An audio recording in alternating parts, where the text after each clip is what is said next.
right, y'all, check this out, man. We back with another one of those kind of little reactions or whatever, man, because it's like it constantly just keep going all around the world with this racism, man. And then, like I'm saying, though, with the higher authorities, too, though. You know what I mean? It's like, man, it's like something got to give, man. I don't know what the people got to do, but I look at it like this. Cops, they don't want you messing with their family. They don't want you fucking with nobody in their family. But when they on duty, a duty where you swore to protect and serve people, you get to do people like what they about to explain. So, you know, I'm going to just sit back, man. Like I said, man, I don't condone nobody violence, nobody, you know, that think evil or whatever, man. Not at all. When it's just come against us, then it's like you got to think like that. It's just a defense mechanism within you as a human to protect yourself if you're being persecuted against, man. We're going to get into this video, though. I ain't going to talk y'all to life. And I'm going to let them explain what took place, what went down. We finna come straight on in with the video, man. Let's get it in, man. And look, y'all already see the sticker, man. Parental advisory, explicit content within this. You know what I mean? Let's get it. This next segment contains descriptions and images of police violence.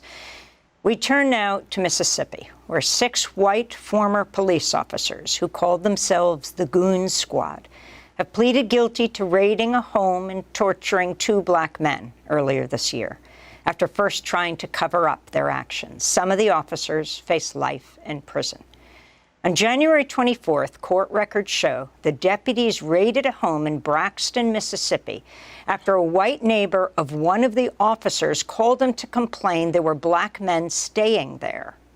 The officer texted the others, quote, "Are y'all available for a mission?"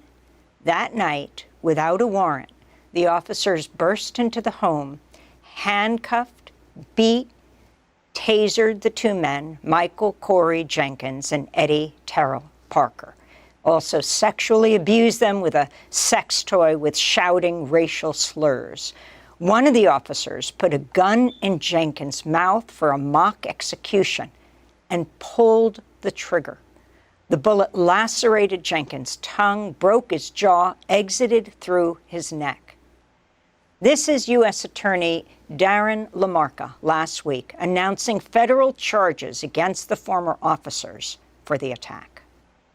But not only did they brazenly commit these acts, but after inflicting serious bodily injury by firing a shot through one of the victim's mouths, they left him lying in a pool of blood.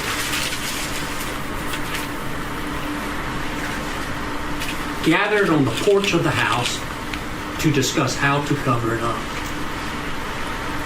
What indifference. What disregard for life. After the attack, Michael Corey Jenkins was actually charged with a felony based on methamphetamine the officers said they found in the raid. But records show that was a lie, and the charge was dropped. In fact, the deputies planted drugs to devise an excuse for the raid and also stole surveillance video from the house. Their body cameras were off. Court documents said the officers used the name Goon Squad, quote, because of their willingness to use excessive force and not to report it. The Associated Press found the deputies were linked to at least 4 violent attacks on black men since 2019. 2 of the men died. For more, we're joined by Michael Corey Jenkins and Eddie Terrell Parker, as well as Malik Shabazz, a civil rights attorney with Black Lawyers for Justice, who's representing them. We welcome you all to Democracy Now! Malik, let's begin with you. First of all, if any one of them would have been by themselves, they wouldn't have did that. Can you talk about how this case was exposed, how we saw these officers charged, and what you understand about their background, this not being the first vicious attack?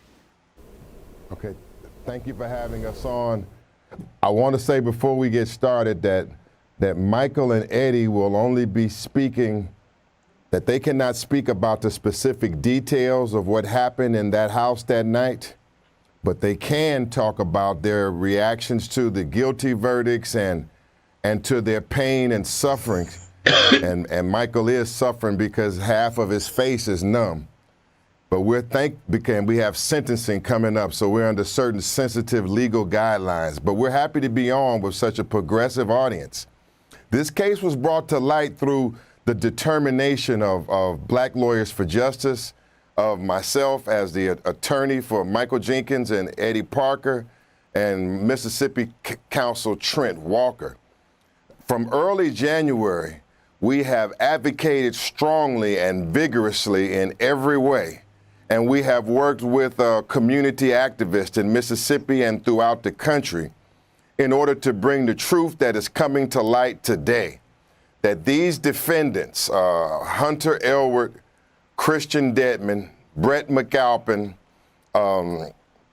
Middleton, Osdike, and Joshua Hartfield, that they're called the Rankin County Goon Squad.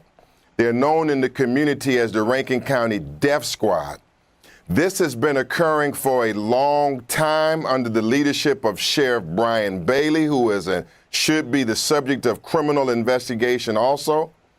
And they have been getting away with this so long that they felt emboldened to act in such a radical and callous way on that night of January 24th, 2023. But it's through persistence. It's through intense legal advocacy, with us advocating to the U.S. Justice Department, collecting evidence and applying legal pressure and all kinds of pressure to bring about what is now historic. Last Thursday, these 6 defendants pled guilty to 14 federal criminal charges. They'll plead guilty to more state charges Monday. This is the first time, democracy now, this is the first time that a white Mississippi police officer has ever been held criminally responsible for harming a Black person. Now, all I can say is Mississippi better look at what Montgomery did and stop playing. You know what I'm saying? Now, I ain't gonna say do it, but that's why people be popping cops, though. You know what I'm saying? People are getting fed up, man. So, y'all take these right here and learn from them on how to bob and weave and watch. And do something about it, y'all. And Montgomery wasn't playing, and that was light right there. That was light work. You know what I'm saying? But Mississippi, get on the boat, get on board, baby. You know what I'm saying? Come on. And we know that plenty of police brutality has occurred not only in Rankin County under Bryan Bailey, but throughout the state of Mississippi. Right. This is a history-making moment. I'm just so sorry it had to come on the backs of the pain and the suffering, the torture and the shooting and the abuse and waterboarding of Michael Jenkins and Eddie Parker, our clients. I can't bear to go to Michael Jenkins and Eddie Parker meeting you in this way for what you went through that horrific January night. But I'm wondering if each of you could respond to the guilty plea of these officers and what it means to you that some of them may be facing life in prison. Michael Jenkins, let's begin with you. I feel great that we're finally getting justice after months. You know, at first they didn't even believe us. You know, for a while I didn't think they were gonna even get a slap on the wrist or anything, but I feel great about it. And I know it's difficult for you to talk with the gun in your mouth. The police shot you through your mouth, lacerating your tongue. It went through to your neck, shredding that area of your neck. I am only glad that you can be with us today. Did you think you were going to survive that night, Michael? Now, a lot of people, man, be asking that question. I'm going to let it play on. When God's save certain people or whatever. He saved that dude, man. Shot through the mouth. In movies, immediately you be saying they out. That just showed you the horrendous strength and the power of God, y'all. Come on, man. No, ma'am. No, ma'am. I'm still going through pain right now. My whole face numb, my mouth hurting right now as we speak. And Eddie Parker, if you can talk about your response to this plea deal. It's a long time coming. It's something I say there's also history too, you know, coming from a long way of going through this situation with the same police officers, and pretty much you steer clear, you know, to stay out the way so you wouldn't end up in this situation. But ending up in this situation wasn't part of me, you know, staying clear. So I'm astounded. I'm real happy that it's finally come to a point where they're getting a feeling of what they dish out to people, you know, day in, day out. And I really misspoke because it's not a deal. They have pled guilty. The idea that they call themselves, Eddie Parker, that they call themselves the Goon Squad, your thoughts? That's the Goon Squad. That seems to be a crime organization I guess they were paid to go out and you know, to stop. But they became that themselves. I believe policing and, you know, the public, you know, go hand in hand. I mean, they're people just like us. You know, they want to be held accountable for, you know, everything they do. They want to get, you know, this, you know, certain, I guess you say, the end of the stick treatment as, you know, being the golden ones, but they're not. They're people just like us. I mean, they go out and they do, you know, the opposite of what they're getting paid to do. I think it's very horrendous how they can call themselves, you know, Goon Squad and, you know, still put on a badge and say they're protecting people. And then when you see, you got to have more than one dude. So it wasn't a Goon Squad. It was a scared squad. Because y'all was scared to approach them by yourselves. You know what I'm saying? It had to be 5 on 2. Then you planted drugs because you got the badge and the guns, and then you could justify that. You know what I'm saying? And like they said, did nobody believe them? You know what I'm saying, man? Come on, man. Now, see, they should have been ready already. Had something up in there and popped because they probably didn't even announce themselves. You know what I'm saying? So that's why I encourage everybody, man, keep your shit near you all the time, regardless if it's the law or not. We really don't know no more. So I just encourage y'all to just, you know what I'm saying, just trust in God on these. You know what I'm saying? I don't want to say the wrong thing because YouTube do their thing. But I'm just saying, man, hey, Christopher Dorner, man, we miss you. Hey, but Pete Game, though, hey. Malik Shabazz, your lawsuit also mentions other times Rankin County Sheriff deputies used excessive force. I want to ask you about Damian Cameron, who died in 2021 after being taken into custody by the same Rankin County Sheriff's deputies who later attacked Michael Jenkins and Eddie Parker. This is a clip from a WAPT news report featuring Jenkins' mother, Monica Lee. A news release from the Rankin County Sheriff's Office says deputies got a call about a burglary and vandalism. When they arrived, Damian was identified as the suspect. The release says as a deputy approached him, he began to fight and resist arrest. They were able to eventually get him into custody and into a patrol car. And I'm thinking they're taking my son to jail. So I go outside to tell my son goodbye and I love him and I'll be up there tomorrow. At that point, when I got to the side of the truck, my son was laid on the ground, unresponsive. Monica Lee has said she believes if the sheriff had taken action against the deputies involved in her son's death, maybe they would not have gone on to attack Michael Jenkins and Eddie Parker. The lawsuit also holds Sheriff Bailey responsible for failing to properly train the deputies involved in these incidents. This is Rankin County Sheriff Bryan Bailey speaking last week about the charges his former deputies pled guilty to. See, they just hired people that just apply. As long as you can get in, they just let you in. They ain't even train you. They just put you in, and your job and your thinking is, oh, when I come up with police, excuse me, when I become a police and I catch some black people out there, I'm gonna beat the, you know what I'm saying? That's how the racist cops think. Not the good ones, the racist ones. They get in there strictly for that because they feel like, oh, I got the authority to beat they, you know what I'm saying? Come on, man. So we need our own police force. You know what I'm saying? Real talk. But then again, it's like we had 4 black police that beat the shit out of their own brother. We don't know who to trust, man.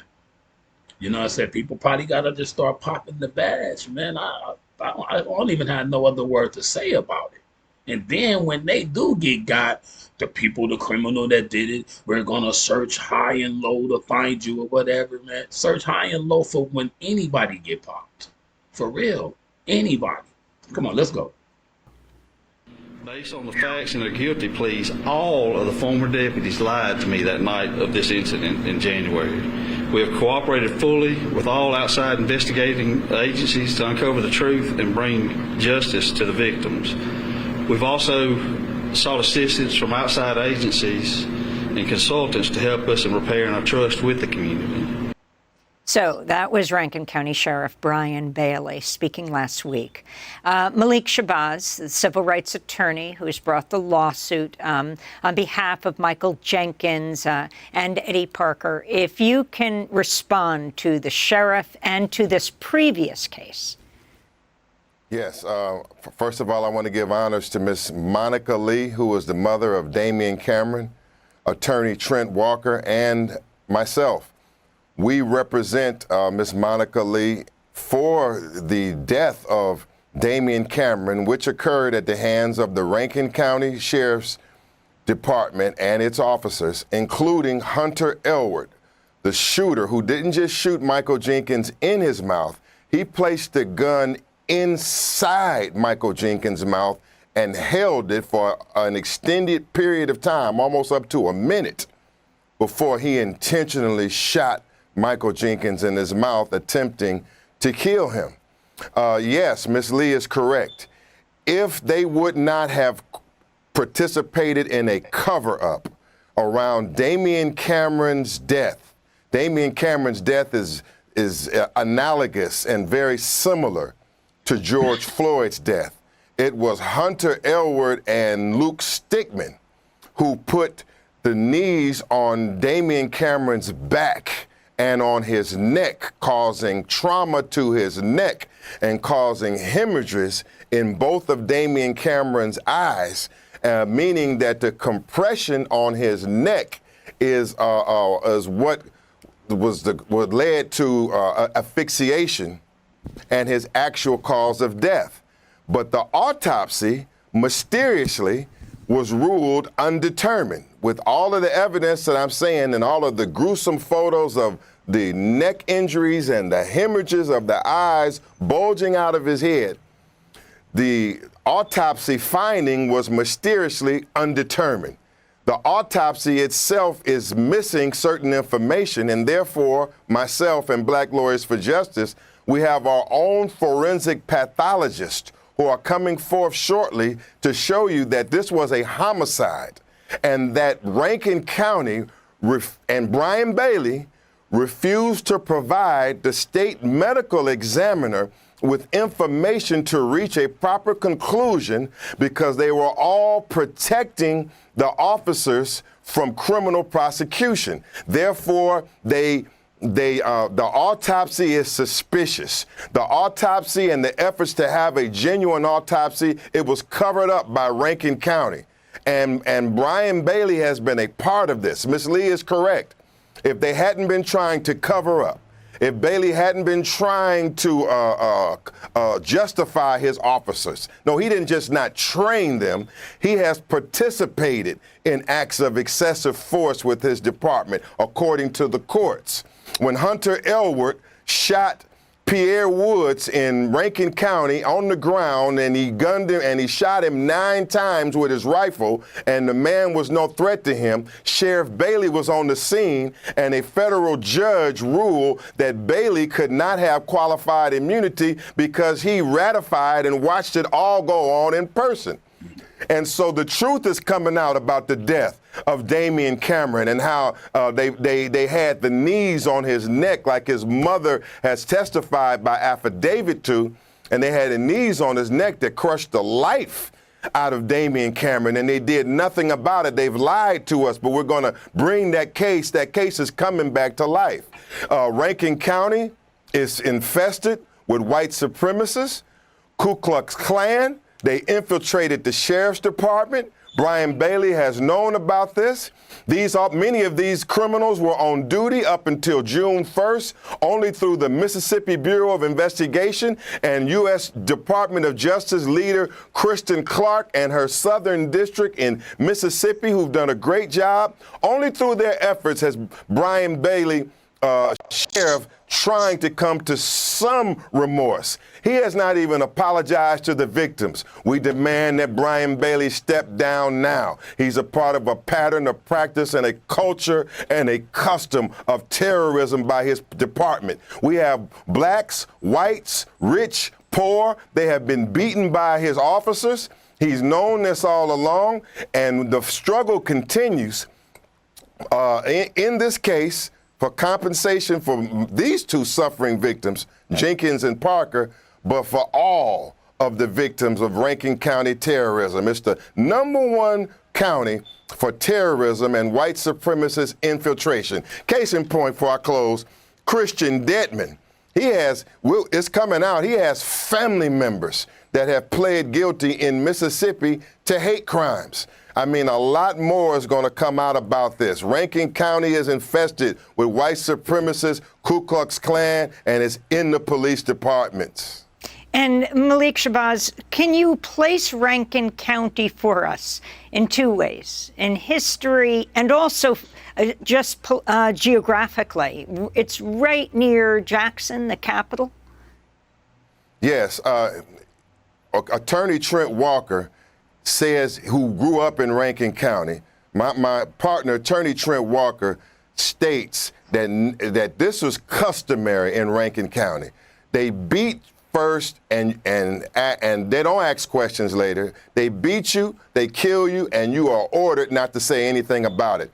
Hunter Elwood, the shooter, actually pled guilty in federal court to another crime he had committed, which contained a similar fact to what he did in the home of Jenkins and Parker. When these deputies busted in to begin this torture session, Hunter Elwood shot his gun off as an intimidation against Jenkins and Parker. Before he shot Michael later, he shot his gun off.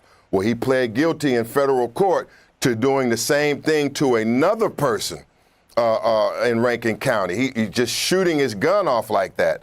So what we're saying, ma'am, is that all of these truths are going to come to light. Rankin County has done this for a long time. It's near Jackson, Mississippi. Jackson, Mississippi, and I believe the county is sort of a reaction to Jackson. Jackson is in Hinds County. It's majority black, and there's hostility towards Jackson. And Rankin is like a white enclave that is next to Jackson, and it's set up like almost like a political, social antithesis or against Jackson. And so they're clear in Rankin, just 20 minutes away from Jackson, Mississippi, just like these deputies said.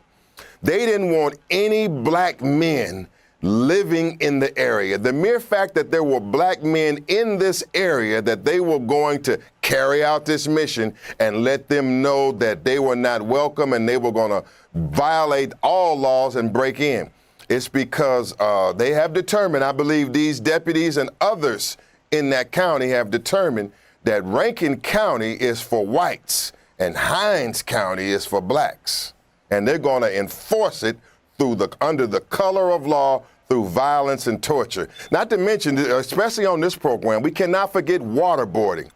Waterboarding was where the United States military was condemned for using these techniques at the Abu Ghraib prison in Iraq, in the Iraq War. The military denounced this.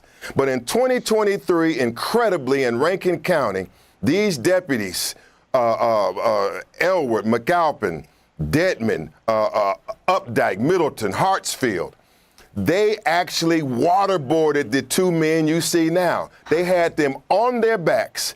They had them handcuffs. They had them intimidated, and they were pouring milk, liquids, and grease all over their faces in this insane interrogation and intimidation act. Then after they did all this, can you imagine law enforcement with dildos and sexual devices in their possession, attempting and putting it in the mouths? I hate to say this, that happened to the brothers, but we gotta know their pain and suffering. To take a dildo and to shove it in the mouths of handcuffed and bound men, and waterboard them like that on the ground, and then hurl eggs at them, and then make them strip naked in the shower to try to clean this mess up, strip these men naked in front of these criminals. You know, it just never fails to ignite my passion, and therefore tactically and strategically, we are after Rankin County and we won't let up. I want to end with the voices of Michael, Corey Jenkins, and Eddie Terrell Parker. How you have lived through the aftermath of this, the trauma that you have experienced, and what you want to come out of this. I mean, it looks like you are exposing an entire sheriff's department in Mississippi. Let's begin with Eddie Parker. We want justice. We want justice for everyone that has gone through this with Rankin County or gone through this because of Rankin County. We want justice for the ones that were afraid to speak up. You know, justice for the ones that can't speak up. We want you know, something new and better, you know, and clean to come out of this. And Michael Jenkins.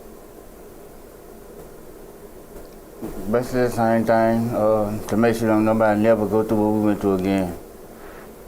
You know, animals don't get treated like this. You know, I ain't never seen no animal get treated like this. Well, just to make sure. I just want to thank you, Michael, Corey Jenkins, and Eddie Terrell Parker, for your bravery in coming forward and telling your stories. And also, I want to thank Malik Shabazz, the civil rights attorney with Black Lawyers for Justice. She didn't even really let him get off what he was about to say, though, man. But that's cold, man. Justice do need to be served. You know what I mean? And people need to get on it, man. That's all I can say, man. I can't say no more than what I would want to say. They deserve whatever penalty they get, man. Real talk, though. We up out of here, man. Heh! A year done passed since I flipped the dough. The coolest dude on YouTube, newest hippest show. From old school to new and I blessed the still flow. I edit the videos to uplift your soul. I be that spiffy bro for 54. So like, share, subscribe to the channel to get more. Feel free, leaving a comment and mo. If you wanna be entertained, open your eyes and let's go. We give flowers over here, you hear me though? Every artist, every genre, we switching it up though. Click that button to witness the videos by MC Dot 50 Brow for 50 pounds. Y'all can subscribe, y'all can like and share. Leave a message here, leave a message there. Whatever the video you rock to, y'all just give thumbs up. Y'all can subscribe, y'all can like and share. Leave a message here and leave a message there. Whatever the video you rock to, y'all just give thumbs up. Thanks to all my subscription friends for rocking with your boy from beginning to end. So go share this with all your friends and y'all just give thumbs up.